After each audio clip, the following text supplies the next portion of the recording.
name is Michelle, and the Human Library Series is a series we started here at the Johns Island Library. It is going to be picked up at the main library downtown and at the St. Andrews Library as well. It's basically a series to highlight people in the community that have to deal with prejudice. In this case, we have the Gullah Geechee coming out to talk about their culture, which is valued today but has faced prejudice in the past. So at this location in January, we're going to have an immigrant come talk about her experience of coming to the United States and becoming a citizen. She has a really interesting story. She's a published author now. Monsoon Mansion is her book, and her name is Sanella Barnes. And then in February, we're going to have, we're working with the Turning Leaf Project, and we're going to have a formerly incarcerated person come speak about his experience going through the prison system and then coming back to work in the environment and working through Turning Leaf. So this flyer right here in the back has those two events coming up if you would like some more information. I would very much like to thank the Friends of the Library who makes most of our funding possible to pay for programs like this. And this would not have been possible without the Gullah Geechee Corridor. I'd like to recognize Heather Hodges, who's the director of the corridor, and Bria Graham, who is diligently setting up more chairs for us. We have formed this great partnership, and we have a lot of events coming up here at the Johns Island Library. In the spring, we are going to have Chef Kevin Mitchell's going to come out and talk about his master's thesis, which talks about enslaved cooks and when they were cooking for white families. And that's going to be in May. And then we're going to have Carnegie Mellon's Etta Fields Black is going to come and speak about rice culture. And that's also in May. And we have a lot of other things coming up. At another branch, Charlotte Jenkins is coming out with a new book. Is that correct, Heather? A new edition of her book. And so she's going to be speaking at the St. Andrews Library. So all of that information is on the sheet that we handed out. So please keep in mind. And then Heather keeps coming up with all these amazing other ideas that we will keep having programs if you keep coming out about the Gullah Geechee culture. Oh yes, and we're very excited. It doesn't look like much now, but we just put in the back of the library a small raised bed garden. And so part of the garden is going to be native pollinators, perennial pollinators. And then part of the garden is going to be actually a nod towards Gullah foodways. We're going to be actually growing rice in May. And in the garden beds, we're going to grow some African cultivars of okra, eggplant, and sweet pea. So, red pea. Right. And so that's going to be very exciting.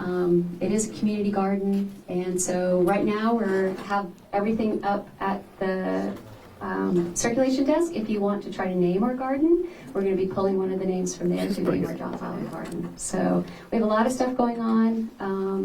And of course, please silence your cell phones if you haven't already. And today wouldn't be possible.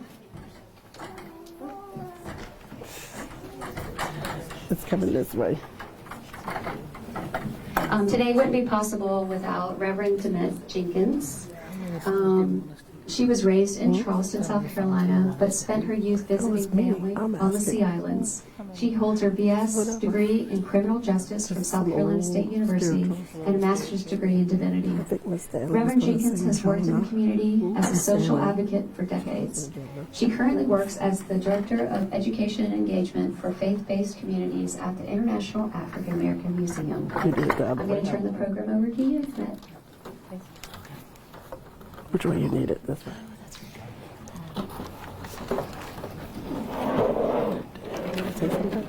Did Heather want to say something? Okay. Good afternoon, everybody. This is a nice full room. Thank you so very much for being here today. And I was afraid it was going to rain, and So God saved us. It didn't rain yet, so that everybody could get here safely. So just thank you for wanting to hear a little more about growing up a Gullah girl. The thing that's going to happen today is I'm not lecturing. This is not a training. This is not a workshop. This is an interactive conversation. The family that I come from, we have gatherings at the house all the time. So you just have to imagine that you're in the living room at somebody's house right now, and we're just going to have some conversation, okay?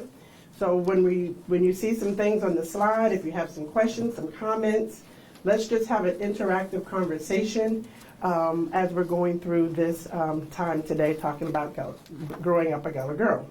Agreed? Everybody agreed to that? Okay. Okay, I'm going to hold you to it.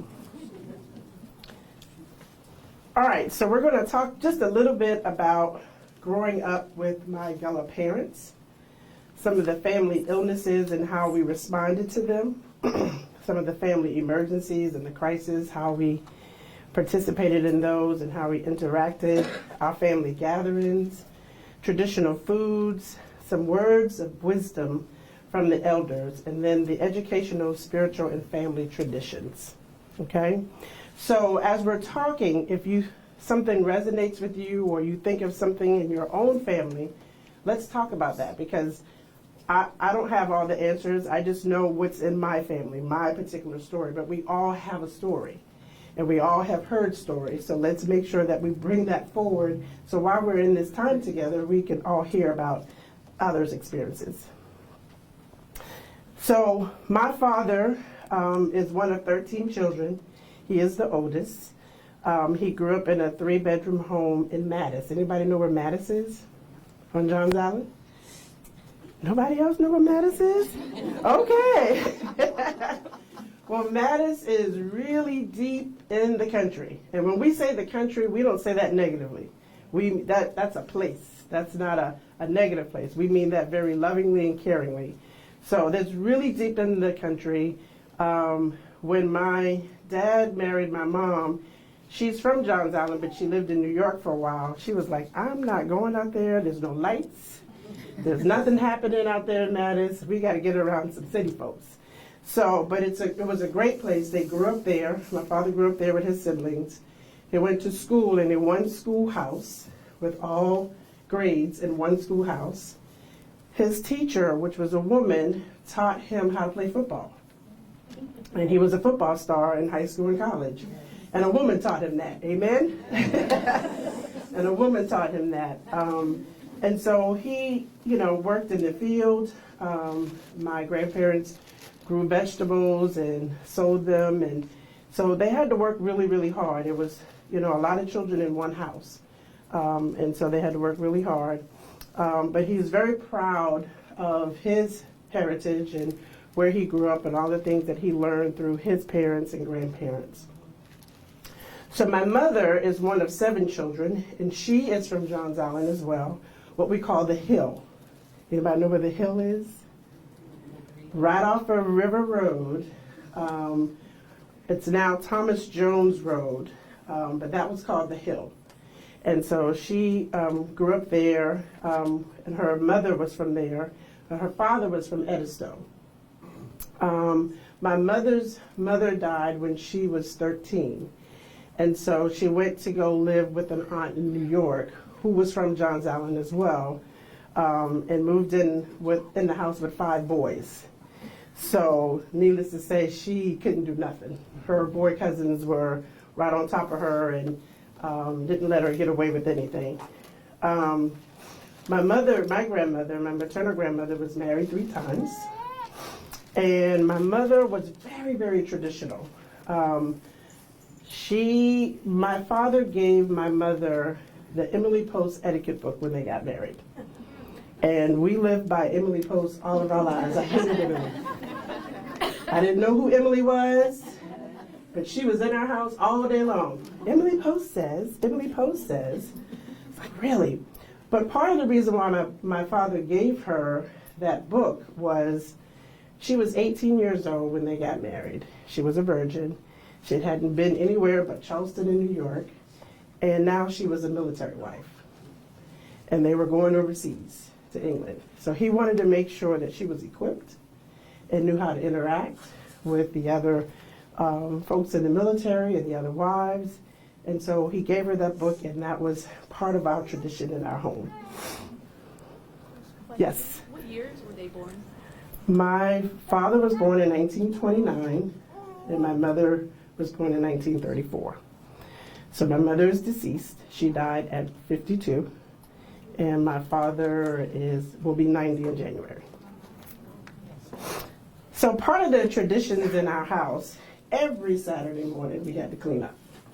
Every Saturday morning. I don't care if you had to go to a football practice or a cheerleading practice, whatever it was, you're going to clean the house before you go anywhere. So if you had practice at 10, you were up at 8.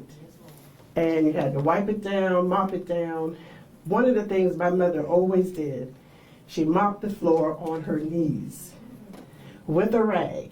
There was no mop, there was no bucket. There was on the floor, wiping it with her hands. And so I thought it was kind of strange. It was like, don't we have a bucket, a mop or something? But that's not how she did it, and it's not how her parents did it, and not how her grandparents did it. So that tradition was passed down to her and certainly passed down to us. And I never thought that I would do that, but when I got my very first apartment and I mopped the floor, I mopped it on my knees. On my knees. So it was just, a lot of things that we learned that we just didn't think much of, but it was just part of who we are and part of what we do. So when it's raining and thundering and lightning, what do you think happens? What do you think we do? You gotta go turn off the lights, go sit in the living room, because God is speaking, and you had to respect God's conversation. So when it was thundering and lightning and heavy rain, you just had to turn the TV off, turn the lights off, and sit down and be quiet and listen to what God might be saying. And that was a routine all the time. Yes, ma'am. I think that we also had to sit in the corner. Something about sitting in the corner. Yeah, people had different ways. She said that that some people had to sit in the corner. And there were different traditions and different ways of doing that, but we definitely could not speak. We had to be quiet because God was speaking. And then there's an old myth about when it's raining and the sun is shining, it means that the devil is beating his wife. We didn't have to listen for that. We didn't have to pay attention to that. But those were, when I think about those times where we were sitting in the living room, just quiet and hearing that thundering and lightning and knowing that God was speaking to us, that was very, it's just moving. It's powerful. You really are paying attention that God does exist, and that's one of the ways that God communicates. So my mother was very old-fashioned and very traditional. So when I would say I had a boyfriend, she was like, that don't happen here. You're not going steady. And I'm looking at her like, going steady? Who goes steady? Nobody does that anymore. But that was her language. If you had a boyfriend or a girlfriend, that meant you were going steady, and that meant that was something serious, and I wasn't ready for that. So, the language that she used for her time and the language that we use in our time were very different, but it really meant the same thing. And we argued all the time. Me and my mother argued all the time because I felt like I was in a different world from her. But my mother was very traditional and very strict and wanted me to be a lady. That's where the phrase nice girls came in. Where's my cousin Jackie? Nice girls. My mother always said, nice girls don't argue. Nice girls don't get in trouble. Nice girls always respect their parents. Nice girls always do what their mom and dad asked them to do. So whenever I was defiant, she would look at me and say, do nice girls do that? Nice girls don't do things like that. And that was the phrase all of my life. I mean, I passed it down to my own nieces and nephews, and they're probably sick of it as well. But it really meant that you know, if you're going to represent yourself, if you're going to be out here in the public doing things, that you had to do that nicely and respectfully. And so that was just one of the phrases in our house. Now, the men in our family were very respected. Yes, very respected. And when we went to my grandmother's house, the men ate on plates and the women ate on paper plates. Now, you might be saying, what in the world? Why does that happen? Well, it's just like biblically, men were kings and they were treated with the utmost respect. In our home, men were respected because they were hardworking. They sacrificed a lot to make sure the families were well. And so when we came over to my grandmother's house for dinner every Sunday, the men ate on the plates, and we couldn't eat until the men arrived. And then the women fixed the plates. Now, we didn't argue about that. We knew where my grandmother's intentions were. It was about respect for the men, the hardworking part of them, the sacrifices that they made. And so when they came, it was an honor for us to fix their plate and have them sit down and eat. It was an honor for us. So they were just highly respected and highly regarded and revered in the family. So these pictures, anybody know what the first one is? A kerosene heater. I lived with the kerosene heater in our house for years. My brother says we didn't know we were kerosene kids and smelled like kerosene all day long, because my father, even though he had been in the military and had been working at a health clinic, you know, he was the first of 13 children, so he didn't spend money unnecessarily. And when the heater went out, this was an option, the kerosene heater. So my brothers, my mom and I would sit in the den and slept in the den around this kerosene heater every single night. We did not sleep in our bedrooms. We had beds, we all had our own rooms, but we did not sleep in them because the heat wasn't on. So the heat was only in the den, and so we watched TV in the den, we slept in the den, we ate in the den, we did everything in the den. And the problem with the kerosene heater is you have to keep filling it up. And it would go out in the middle of the night. And nobody wanted to walk outside to the garage to go fill up the kerosene heater. So we all just laid there hoping the next person would get up. Am I right, Abe? You're right. So, but I would say probably about 10 years we lived with a kerosene heater for every winter. And it's just part of who we were and part of our household. Now, so life in the country, my aunt had a water pump in front of her house. Because in the country, a lot of folks didn't have city water at all. And so that water pump is where we went and got water for the house, for cooking, for bathing, for anything that was needed. That water pump is where we got the water from. And sometimes it was very hard to get water out that water pump, so you had to pour water in it so that to get it started to pump water. And we use that same bucket that you see on this picture. We use that same bucket to haul the water in the house for whatever the needs were. My aunt had a wood stove like this, and that's how it heated her entire home. And we would constantly bring wood in. You remember Tamara to Ruth's house? We would bring the wood into her house, and just that room, like the kerosene heater, heated up that room. And so that's where everybody resided. And so that heater was there until 1992, when the house caught on fire because of that heater. But she lived with that stove in her house until 1992. And so the road to most of my family's house in the country looked just like that road on a rainy day. And what's the word that we use when you drive your car down that road? What is it called? Bog. People would say, you better not go down that road, you're going to get bogged. You're going to get bogged down that road. And sure enough, you would get stuck in the mud on the road trying to travel to go to one of our family members' houses. It looked just like that.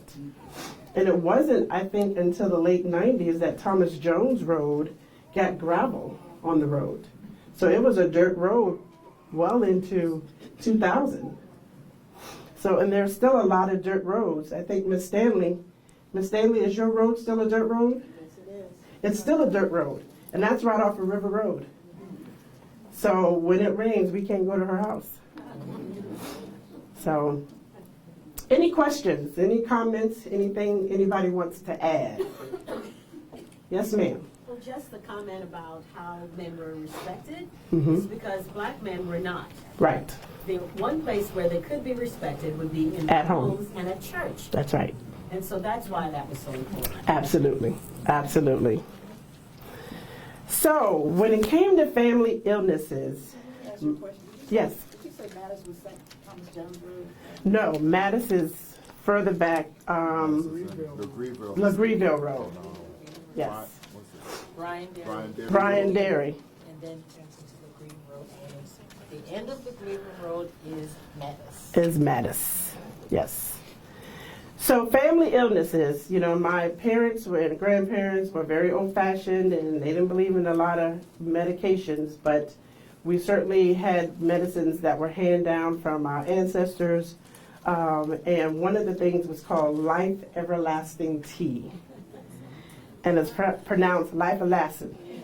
Let's hear you say it, Life Everlasting. Life Everlasting, now you're from the country. But Life Everlasting Tea was a natural astringent. It was a popular remedy. You have to boil it. And my brother's going to show you what it looks like. And then at the end, I'm going to let you taste it. Okay?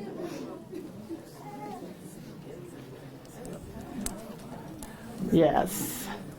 They say you go to jail if they find, if This you... is in the cannabis family. Yes.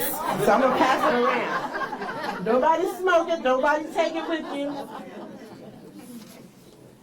But that's life. That's what it looks like in the field. Yes. Well, it used to grow in Mattis, where my family has property, but it's in different places on Johns Island. My cousins really know where to find them. I don't know if there's any more still in Mattis. Yeah, it's hard to find. It used to be some of everywhere on the islands. And many people's backyards, on the side of their houses, you can find it anywhere. And now with all the development, all of that has been lost. You can't, it's not as available as it used to be. But that's what it looks like. And then we would often use, of course, everybody knows about Vicks Vapor Rub, right? Rub that on your chest, wrap up in a blanket. Abe, can you get the bag of moss on the table? Yes. The tea, is it a native plant or do you know? Yeah, I believe it is, because it grew everywhere on the islands. Johns Island, James Island, Edisto, it was part of the... I don't know that. Is what we called it was Life Everlasting. But it is a plant that we got all the time. So this is the Spanish moss. So Spanish moss, people put in their shoe to get rid of high blood pressure, and some said even diabetes. Now, when you pulled it off the tree, it could not drop on the ground. If it dropped on the ground, it was no more good. Okay, so they would put it in their shoes for health reasons, but they also used it as toilet paper. So, yes, ma'am. That didn't change anything. They had to use what they had to use. If they didn't have toilet paper, this was the option. So my father says many times that they had to use this, and it was just part of what he knew. But yes, it does have those things in them, and they just pray to God that they didn't have any problems. And then castor oil. Anybody in here ever use castor oil? Ah, what did you use castor oil for?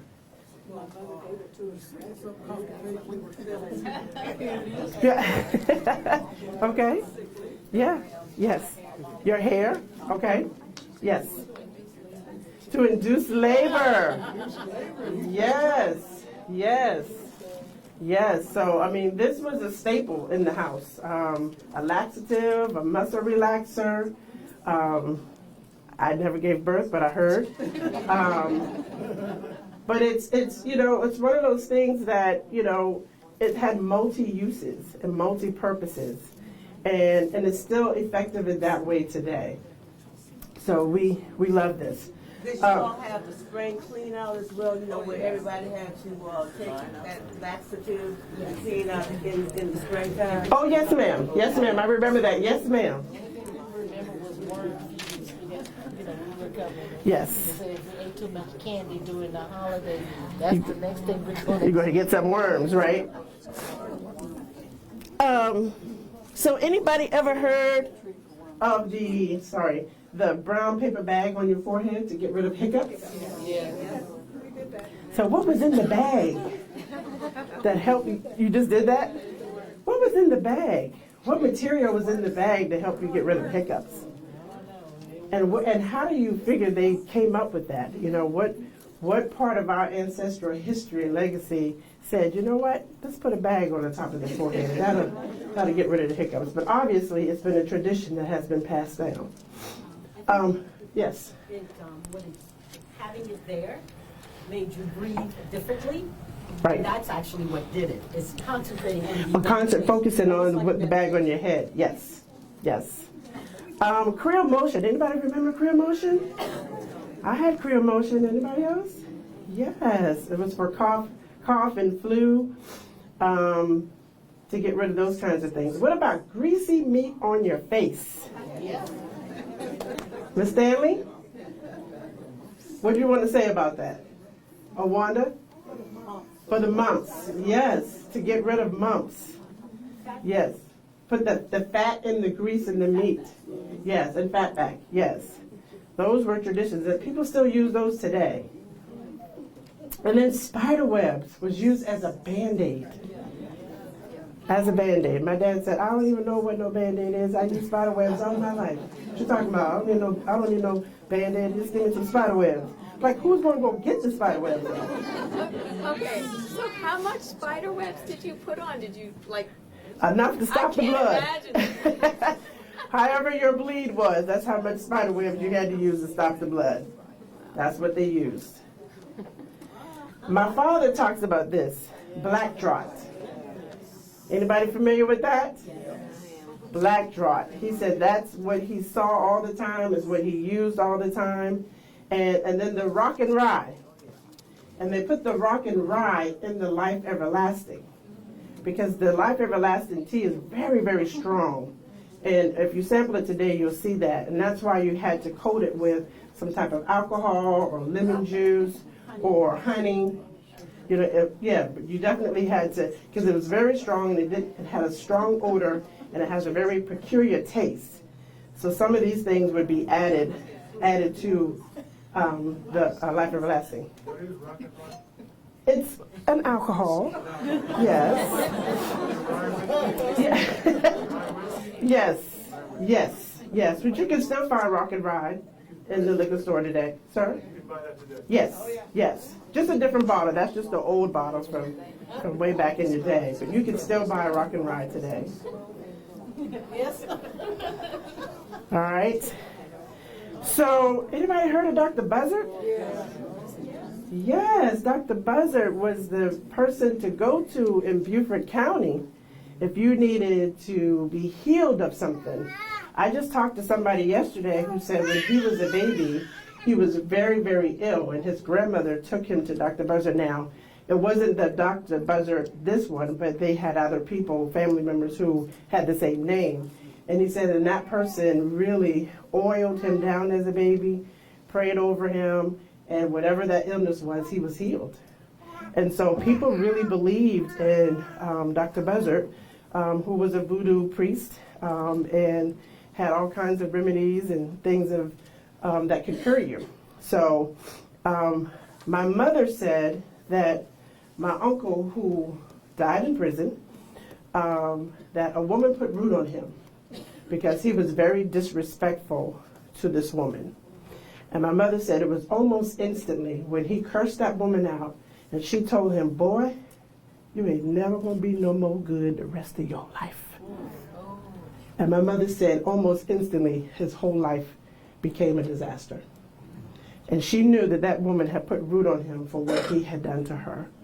And my uncle died in prison last year at the age of 91, 92. And the last time I saw him walking around on this side, I was 8. And so my mother was a firm believer that that woman had put root on him. So now, this is probably a Charleston thing right here. When somebody says the hag done ride you, what that mean?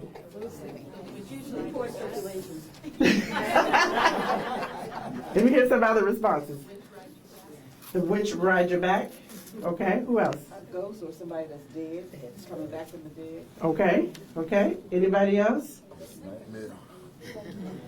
When you're sleeping and you feel like you can't move, you're in that bed and you cannot get up and you cannot do anything. We used to say, oh, the hag done got me. The hag is riding me now. And that's because maybe you're tired, you're exhausted, you know, you don't have any more energy and you just can't move. We called it the hag. Now, where that hag came from, how it all came to be, I don't know, but that is what we said all the time. And I still say the hag ride me because some days I'm exhausted. And we talk about the hag. I'm a witness. You're a witness? The hag talked to me. The hag what? The hag was talking to me. Okay. I couldn't get up, but the hag was laughing at me. Stand up so everybody can hear you. No, I'm a witness, and you know some dreams that you remember all your life? Yes. And that one, the hag, I was trying to get up, and the hag was riding me, telling me, I was calling my husband, and he was mimicking me, saying, Joseph, Joseph. That hag, I'm a witness. The hag is real. The hag is real. So in our family crisis, if someone, like my cousin ran away from home, and so that meant that all the cousins, the aunts, the uncles, we all go to that family member's house where that child was. And what do we do there? We just sit around, we wait. They're really trying to decipher, you know, what they're doing, how they're going to try to find this person. But the entire family comes to the house. And we just sit there day after day until either the child is found or there's been some resolve to whatever the issue is. But that's what we do. Now, it's all right when it ain't you that everybody's over there because everybody's going to know your business, what's happening, what you did, what you didn't do. But everybody came over to the house every single day until the resolve had happened or whatever the situation was. And that's what we did for every single incident. So we were with each other all the time because the kids always got into stuff. But, you know, my brother can tell you it's not nice when the focus is on you because now everybody's around and everybody knows what's going on. But that's what we did. We did not separate whether you were a cousin down the street or it was your dad's children or it didn't matter. Everybody came over in a family crisis. And when there is death in the family, what do we call it? Sit up. Where's the sit up? And what that means is, whose house are we going to sit at during the week in preparing for this funeral? Where are we going to sit up at? Because everybody's coming to your house leading up to the funeral, bringing food, talking, you know, spending time with you, supporting you, but we call it a sit-up. So when you hear people say that, it just means whose house we're going to sit at during the week preparing for the funeral. Now with death in the family, I've heard many things. People cover their mirrors because there's something about a spirit. They don't want the spirit to be seen, so they cover the mirrors up. And then that they bury the dead facing the east so that the dead can see the sunrise. Now, I don't know how accurate that is. That is just what I've heard all of my life when people are being buried and when people die. And that you pass the baby over the deceased in the casket so that the dead won't return for the child. Yes? One of the things that the ancestors the elders used to do, when our elders died, we take a while before we have a funeral, and that was because sometimes after a day or so, who you thought was dead would wake up. Wow. And my dad also said that when people died, they would put the body under the tree. So it wasn't a funeral home. The tree was like the funeral home. And everybody would come to the tree and visit with the dead. And so that body would be there for days. Now, it would go in at night, and they would bring the body back out, and they would sit under that tree and visit with family and the dead under that tree until time for burial. Because they did not embalm bodies. Because they didn't embalm. Yes. I think going to see a dead person, the wording, the verbiage was always going to see the face. Yes, going to see the face. Yes. And it's kind of bad because my father-in-law died and my daughter was like 5 and somebody said, well, we're going to be back because we're going to see the face. And she said, did they take Grandma's face off? Yes. Yes. So, in terms of family gatherings, I told you all the time, my family, we got together for any crisis situation, but we also got together every Sunday for dinner at my grandparents' house. And then for every holiday, we rotated to a different family member's house and celebrated that holiday as a family. So, you know, my grandmother cooked every Saturday, a big dinner, because all of the children, grandchildren, her children, and their spouses, we all came to her house after church. And it would be red rice, bread pudding, turnip greens, conch stew, pig feet, neck bone stew, okra soup, macaroni and cheese. I mean, it would be a list of things that she would have. And what I remember is she had a little pot of rice. And it would be about, I guess, about 25, 30 of us that come there every Sunday. But everybody was able to dip their spoon into that pot of rice and get some rice. And I never understood, it's a little pot. How does everybody get a full plate of rice? It just felt like the pot was never ending. But, you know, that's how she prepared the meals. That's how we ate every Sunday.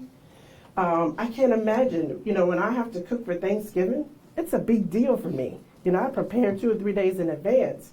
But this was every week. This was every Saturday, prepping and making all of this food for her children and grandchildren on Sunday. How did she do without refrigeration? She did have refrigeration. She did have refrigeration. Now, back in the day, yes, we call it the ice box. It wasn't a refrigerator, it was an ice box. And my dad still calls it an ice box. He hasn't changed his name at all. But they would store the food in the ice box. And one of the things that we're doing now in our family is we have assistant to the chefs.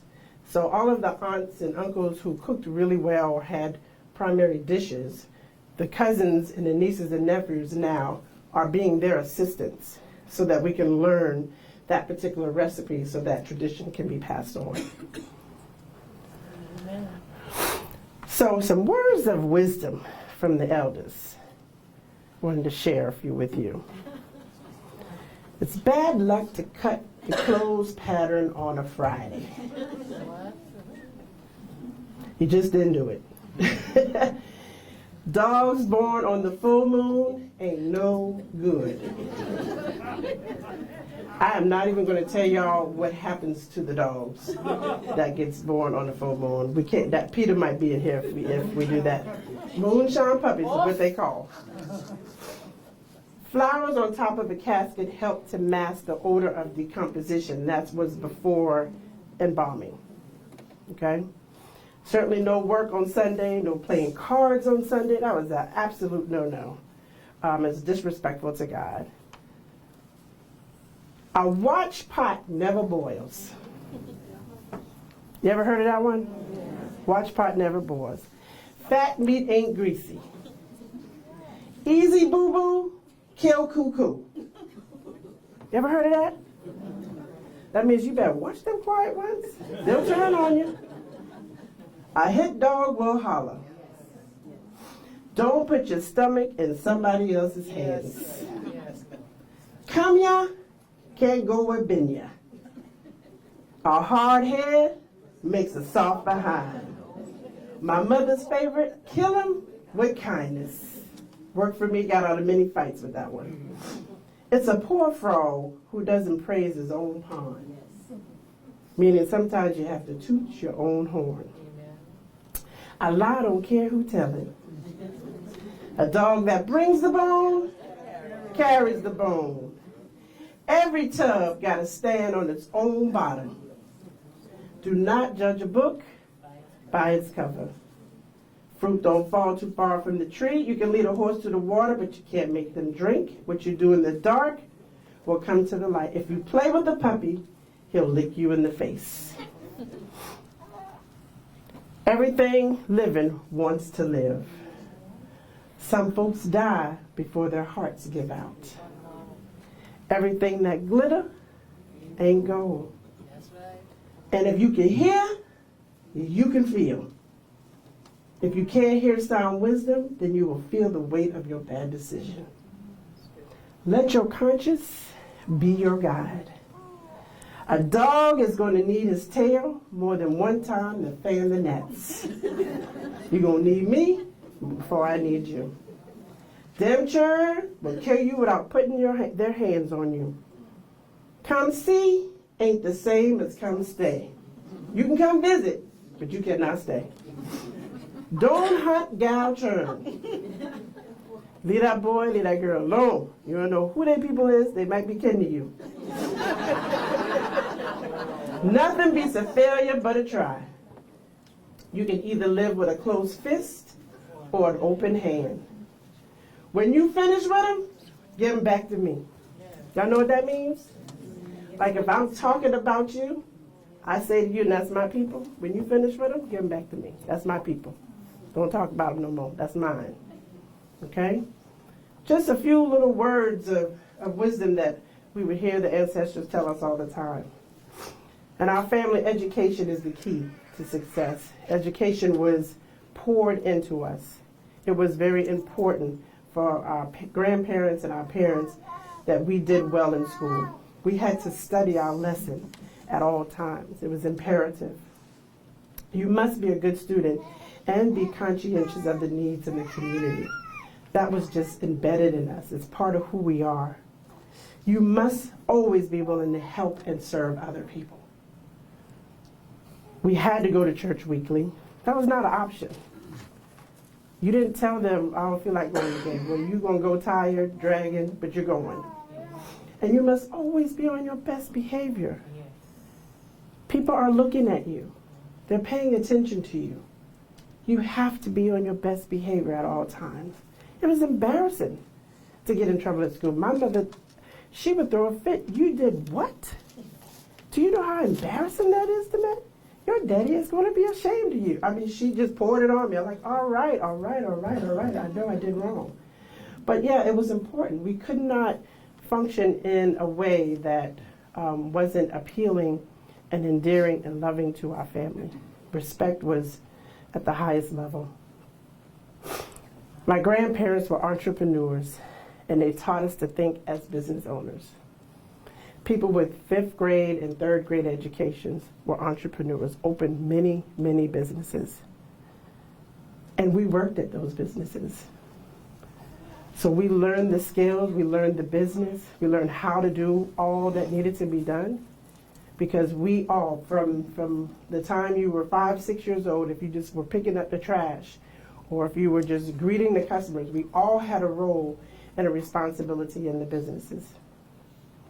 We had to do all things with excellence. It wasn't an option not to. One of the things about River Road, everybody walked to church. Young, old, everybody walked to church in their heels. Because whatever they were wearing to church, they walked down that road, down River Road, to get to Wesley United Methodist Church. When you saw people walking, you would have thought it was an event happening. Because that's how many people, they walked. There weren't a lot of cars. They walked to church. And where we grew up, testimony service and devotion was a part of the worship experience. and I'll show you a few in a few minutes. The choir marched in. You know, I started going to a mega church. We just went straight up to the choir. But we marched in. We sang the songs that inspired us, marching in the worship service. That's a lost art right now. It's a lost art. We have that double clap and foot stomping here in the Low Country. Watch night service. It was always a packed house because you could not be in church before the new year. You had to bring in the new year in worship. You know, one of the things that I missed when I left here and I moved to Charlotte and Atlanta and Richmond, that at the watch night services, we did not get on our knees and be in prayer and singing when the new year came in. The preacher just kept on preaching.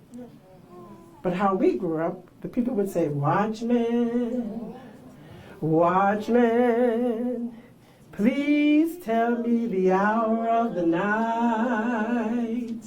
And the response would be, "It is now, it is now, 5 minutes to 12. Soon the new year will be here." Yes, Lord. And you just kept singing that song until the new year was here. It was a spiritual connection. You could not be in worship on your knees praying when the new year arrived. That's part of our history. We have to return to that. It had significance. It wasn't just about being in church. It was about connecting to God, about we survived the year that we're leaving, and we're entering into a new year with a lot of hopes and dreams and passion about what's to come. Yes, Lord. So the Moving Hall Star Singers, we have one of the originals right in this room right now, Miss Loretta Stanley. She and her mother and her uncle were part of the Praise House that's on River Road, the Moving Star Hall. And my cousin is the pastor, Pastor Kay Collinson, at that Moving Star Hall now. Miss Stanley, please stand up and say something, sing something. Say something, please. Hey. Hello, everyone. Let me give you the mic. Very, very happy to be here today. Thank God spare my life. For 74 years, I'm here. And thanking God for his many, many blessings. I'm the last original one of the Moving Star Hall Singers. My mom was late Jeannie Hunter. We traveled all over the world, even been to some of those countries. And we had a wonderful, special time in the Lord. And I want y'all to know today, we may have different looks, different color, different clothes, different homes, different cars. But think about this one question here. If you get a cut, you bleed red blood. If I get one, I bleed red blood. So we know different. Love one another. Keep his commandment. I'm going to tell you a little story about the crab, and I'm going to sing a little verse of this song, and I'm going to sit down. You know, sometimes when the old people back yonder just talk to you, you must be obedient. Don't be disobedient. This old lady had no children. She raised a adopted daughter. And when she passed, she told the adopted daughter, "If you find out my name, I will give you everything I have." She didn't know her name. So she went down to the river. I'm going to cut it short. And she saw the pups. Said, "Could you tell me that old lady name on that hill?" They said, Papa said, "You better get from me if I swallow you whole." So, gone to the shark. "Mr. Shark, did you tell me that lady name on that hill?" The shark said, "You better get from me if I cut you in half." Okay. You know why a crab back is red when you boil him? Hey, Mr. Crab coming up the water, frizzling. Hey, you want to know that lady name you live with? She said, yes. Go back and tell her name is Sukalakadanya. And she went back home and she tell the lady, I know your name. Your name is Sukalakadanya. So all she did was gather up all her stuff. Gone down to the river. Say, oh, Mr. Crab, you tell that young lady my name, now she got everything I own. But when people catch you on this water, they're going to bar you till your back turn red. That's how Crab back turn red when it's done. Yes. So this little song I'm going to try to sing. My two sisters not here, but We got your back. when you go and home, look in the Bible and read in Jonah. Jonah was a man of God. God sent Jonah on this mission. And he met up with these people on the ship. But that was God sent him for. And when he gone on this ship, it was a storm started to rise, lightning flashed. So everybody, the captain said, come on up on board. We never had this trouble. And one man said, Captain, see a man in the corner is fast asleep. He said, how could he sleep in a time like this? Bring him up here. And then Jonah come up on the top of the ship. The man said, how could you sleep? Jonah said, why are you having this problem? Because I'm not supposed to be on this ship.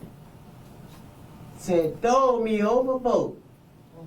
And a fish, I call him a fish, come and swallow Jonah whole. It was a whale. But even though he know he done wrong, God forgive him, because he obeyed and tell the captain the truth. And the fish spit him on the shore. In 3 days, Jonah rise again. So don't disobey. Remember, obey. Obey. And somebody tell you something. Okay? I love all of y'all. Hey, Jonah! Oh, Jonah! Hey, Jonah! Oh, Jonah man! And Jonah to Nineveh! Oh, Jonah! Oh, to Nineveh! Oh, Jonah man! He disobeyed God's command. Oh,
Thank you, Miss Stanley. Thank you, thank you, thank you. The last of the original Moving Star Hall Singers. Some of the other traditional songs that we sang on the island was May the Work I've Done Speak for Me. Caesar Days, which is Regina's father, was part of the Traveling Echoes. Everyone knew about the Traveling Echoes. They sang a lot of gospel songs. They traveled all over the world. And that was one of the key songs that he sung. It's getting late in the evening. Come on in the room. Jonah, as you just heard, God is. Keep on falling down. There's a crown waiting for me. You got to move. That's all right. Your face. And we are marching up to Zion. What a praise song. Praise songs, do you call it in the show? Praise songs. Some of the songs that you heard, like Jonah, Uh-huh. and the songs that they use those as praise songs. So a praise song could be a spiritual as well as Yes, ma'am. Okay, got it. Yes, ma'am. Thank you. So I want to let you just hear.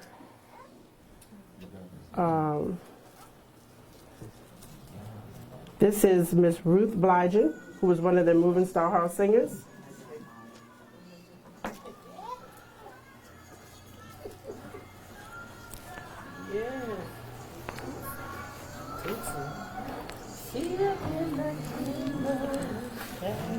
Yeah.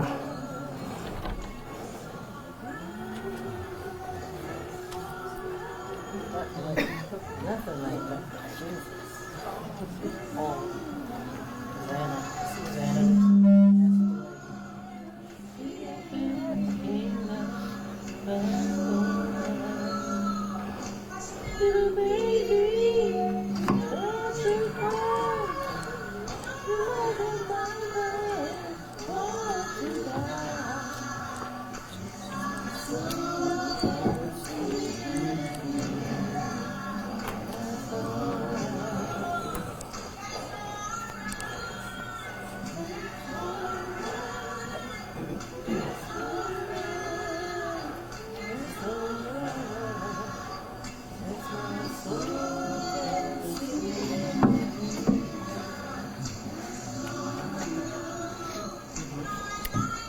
Okay.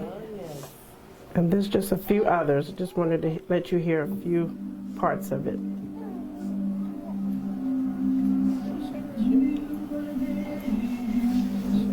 Sharing your face.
Okay, sorry, I can't get to my next one.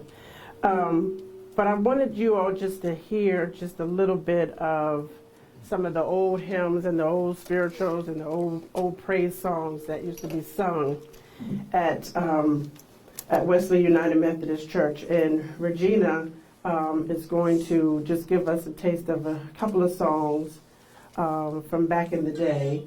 So I wanted to share that with you. But before we did that, Regina,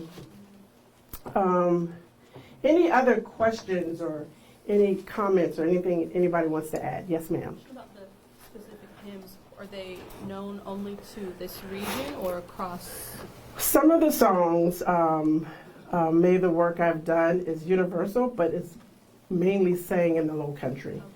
That's All Right, Your Face, those songs are, Your Face is sung by Candy Staten, which is a popular gospel artist, but mainly in the Low Country you will hear that on an ongoing basis. It's part of their everyday, every Sunday worship type songs.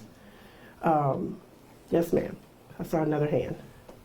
Yes. When you say that you guys, well, like your aunts and cousins and stuff are like assistant to chefs now, do you have a hard time following recipes? Because I know like my grandma, she doesn't use any measurements. Right. Right. So like for Ruth Givens, who does not use any measuring cups at all, we were trying to do a cookbook for her because she's one of the well-known cooks on the island, but she does not use measurements at all. So you literally have to be there with her to see what the measurement is, so that, and we're hoping to be able to capture that because she's in her late 70s and we don't want to lose all of those great recipes that she has done, so we have to follow her. So yes, so some folks don't use measuring cups at all. Exactly, until it feels right. Yes, ma'am. You had a comment. Would you say like the majority of African Americans that lived on the islands or were Gullah Geechee descendants? I would say so. Yeah, I mean we didn't come here. We came from somewhere to here.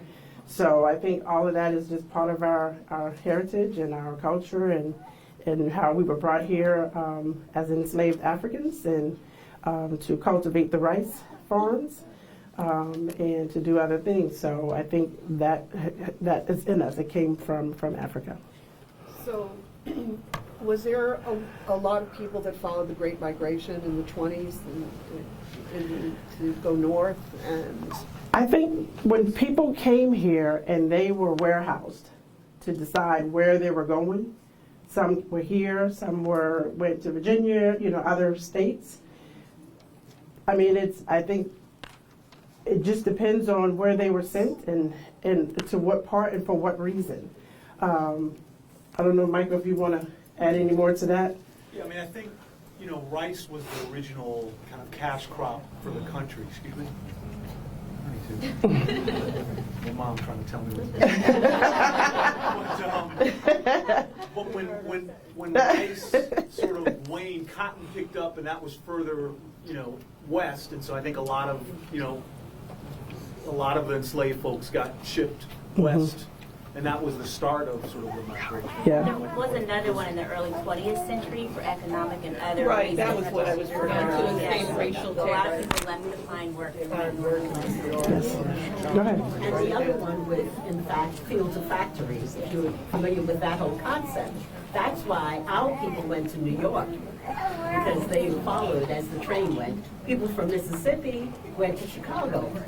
And so that's why most of our relatives, almost all of us, in this Gullah culture have people who were in New York. Okay. And Washington, if they didn't have enough money to get all the way to New York. So it's up the coast. Yeah, that's right. I think folks are trying to move beyond confines of the South during the Jim Crow era. And also, when you think about sharecroppers, tenant farmers, they were trying to escape that system. And for that reason, they were dispersed all over this country, actually looking for a better life. And more importantly, they were looking for their children to acquire a better life through education, especially after the Civil War, but most definitely during the period of the Great Migration in the 1920s and thereafter. Oh, yes. Michael? Yeah, a question. We have a tradition, a food sort of tradition in our family that I've never been able to figure out where it came from. So my grandmother was born in Beaufort in 1897. And of course, grew up in the Gullah tradition, and rice was the staple. And ate rice every day. Right. Red rice was a big deal. Right. But we grew up eating mustard on red rice, and I've never heard of anybody else doing that. I wonder. We didn't eat mustard on red rice. Anybody else in here? Huh.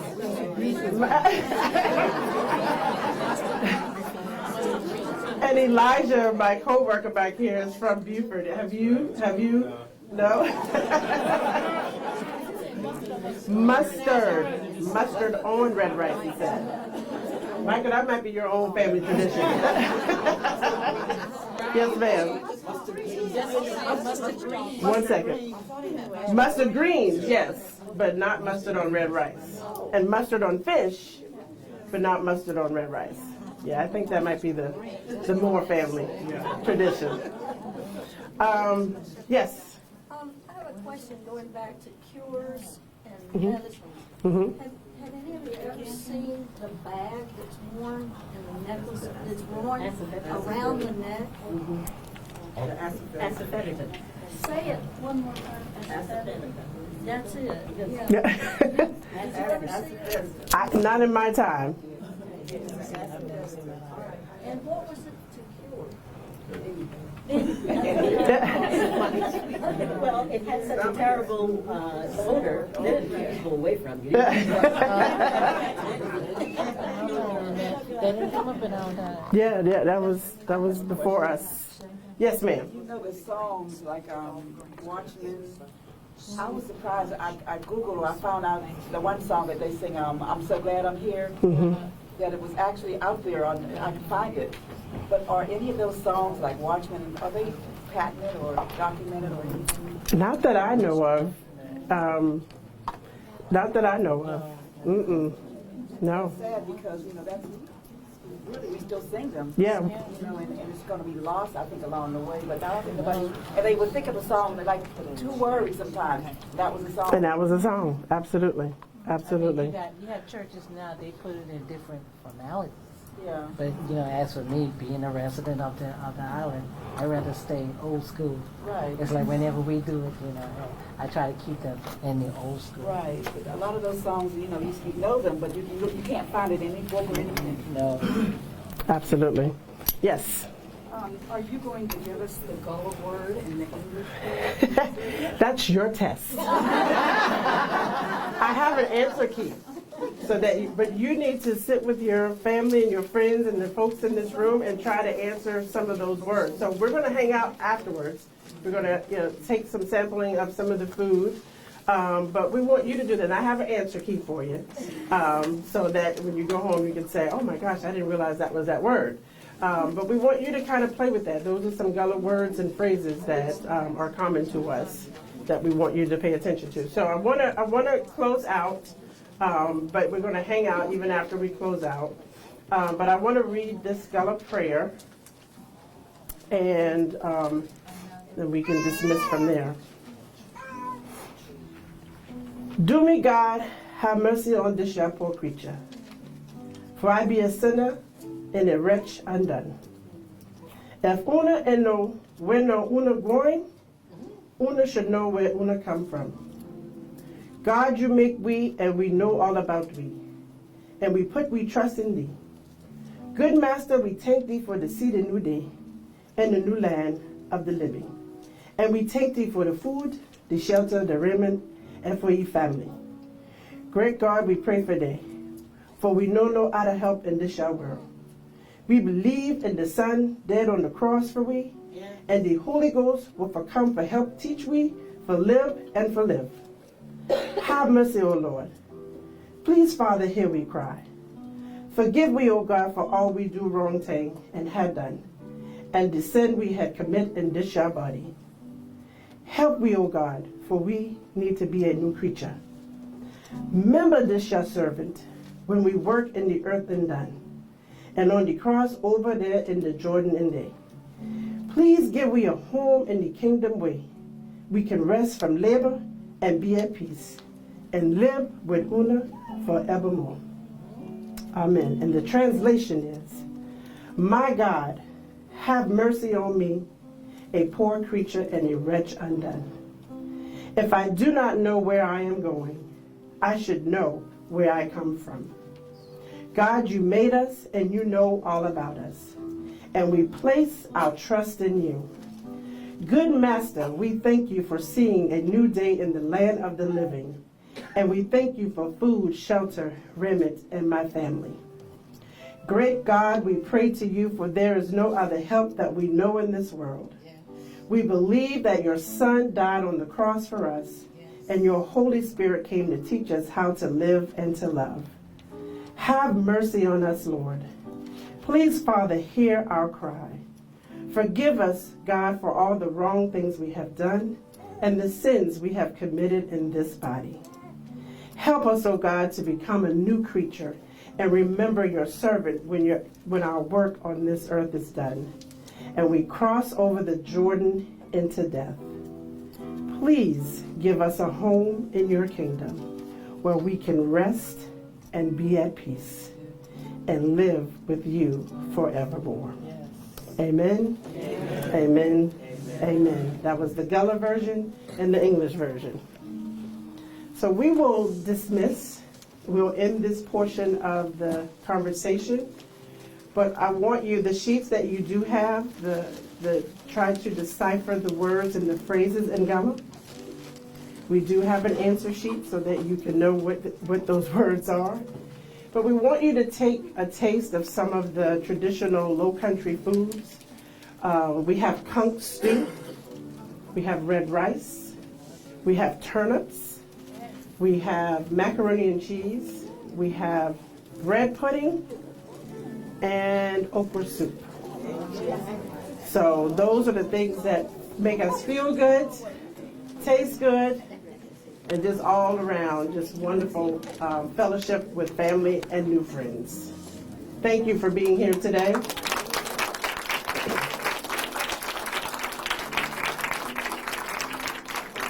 We have a really large crowd here today, but there's plenty of food.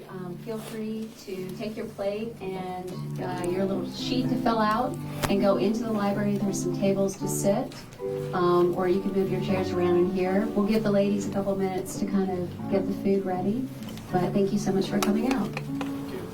Yes. Pulling them old ones now.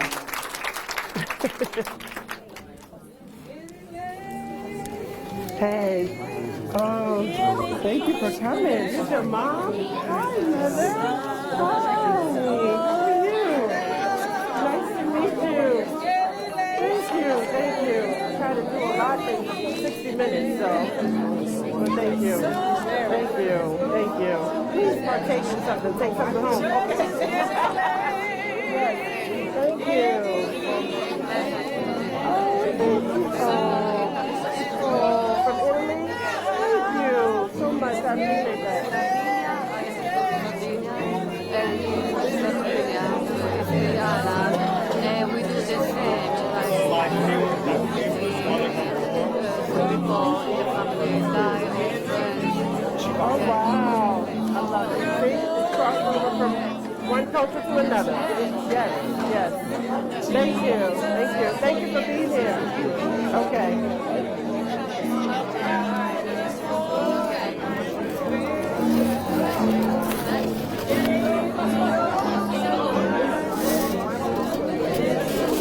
Wanda, can you help me take the stuff off? Take the stuff off. Oh, Lord.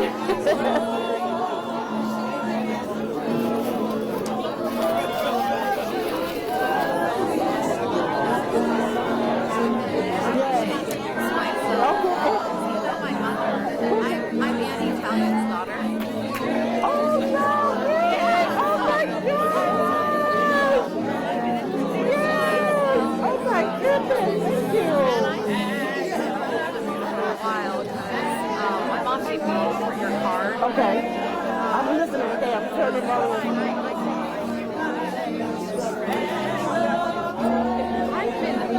She had mentioned that you were like greenhouse. Yes. Oh, thank you. Thank you for coming. Yes. Please help me pick up the stuff.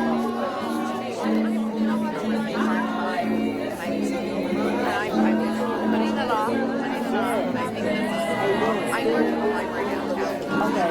I saw that you were standing Yes. slap on the back of the head.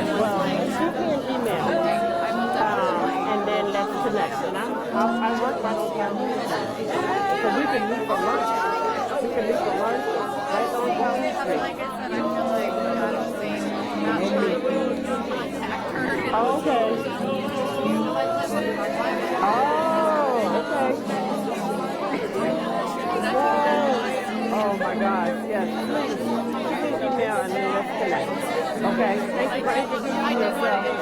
Thank you so much. I appreciate it. Yeah, we'll talk. Yeah. Okay, alrighty. Alrighty. Huh? Yeah, it's kind of rude.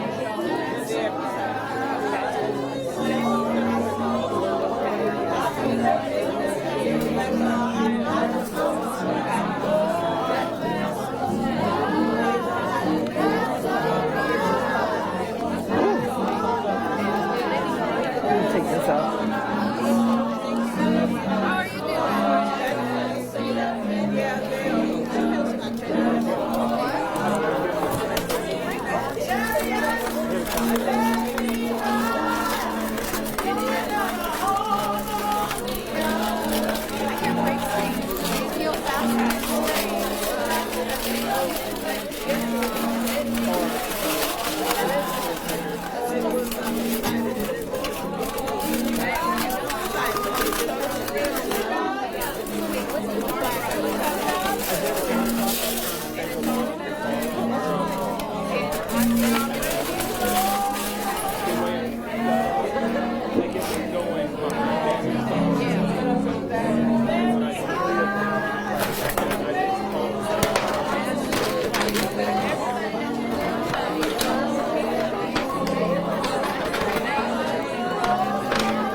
Here's the coach too.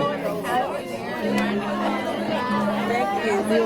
Thank you. This is just so beautiful. Oh, nice.